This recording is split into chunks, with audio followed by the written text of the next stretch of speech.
GRE is not tough. Yeah. To be honest, 2 months of preparation can get you 325. It's not tough. Yeah. Yeah. Makes sense. If you had gotten a higher GRE score, Yeah.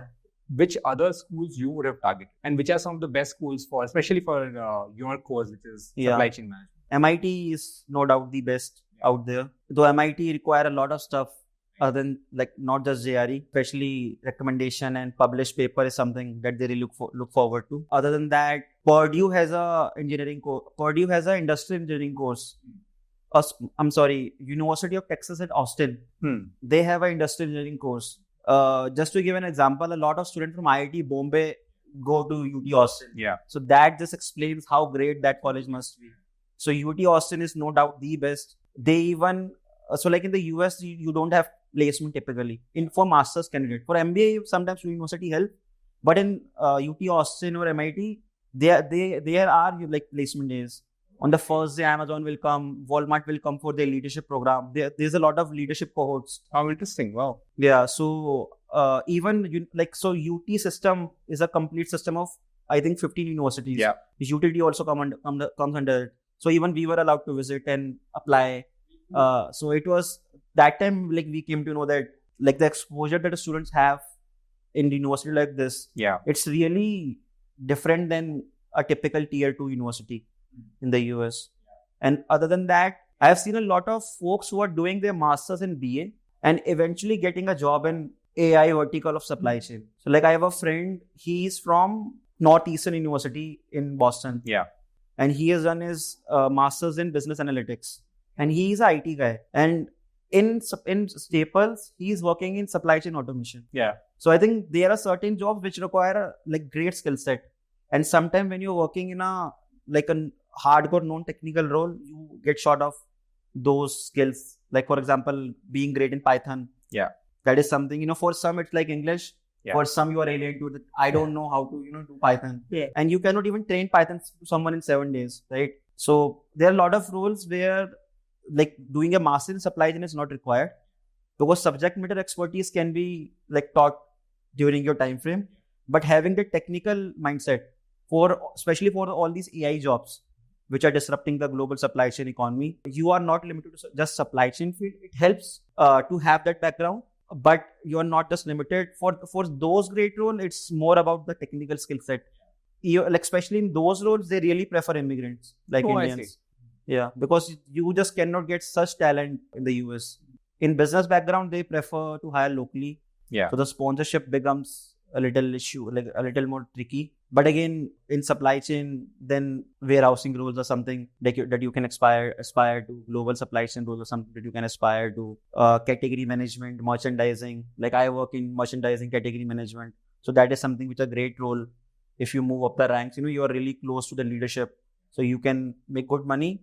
But recently, sponsorship are happening only on exception basis. Right. So that was actually going to be my next follow-up question. That what's the expectation versus reality for salaries and job stability, especially in your field? So like in my field, for example, you are someone.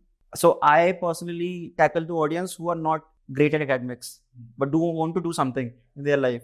So considering that background, like me, for example, you start at a warehouse level. So irrespective of the state, at least you will get $60,000 to $65,000 a year. That will pan out to $3,500 to $4,000 a month. Yeah.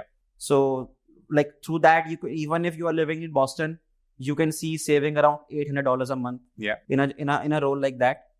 If you are getting a corporate office role, so any sort of corporate office role will have at least 70K ish pays, right?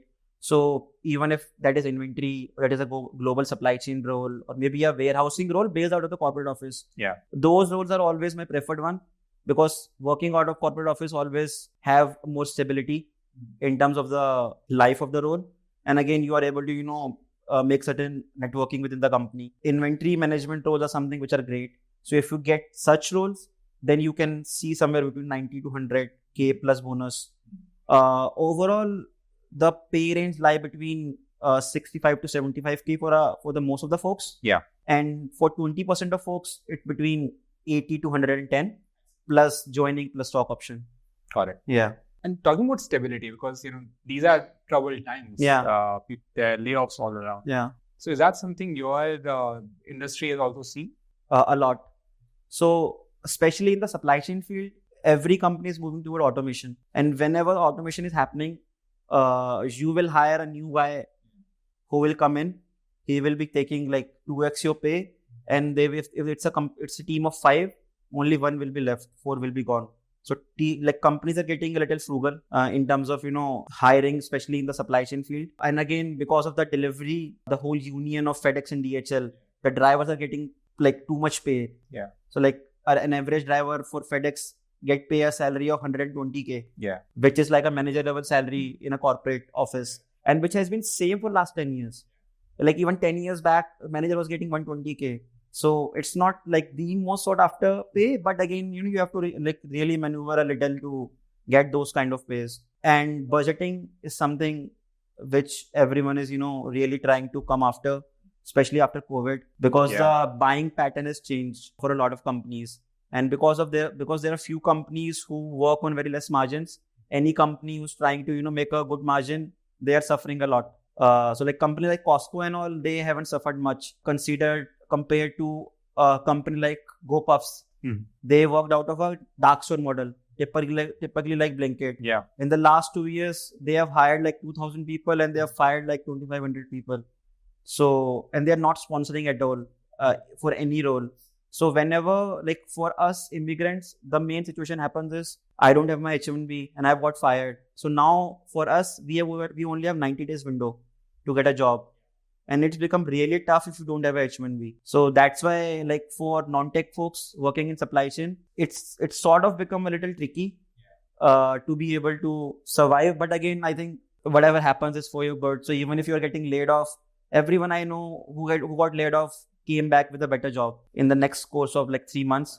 So jobs are there, companies are hiring. So it's just like you have to, a little bullish on how many companies you have to apply. But especially in retail field, there's a lot of firing happening right now. Silent firing. Wayfair has fired. Like Wayfair is a big furniture company in the US. In the last 2 years, on the same day, they have fired like 1,000 folks. So like Walmart is a Fortune 1 company. Yeah. And product management role is the most sought after role. And they are not sponsoring for H1B right now. So which is, really sad. They are sponsoring, but on exception basis. If you were their intern, then and you had that personal connect, the manager will sponsor you. But other than that, it's really tricky right now.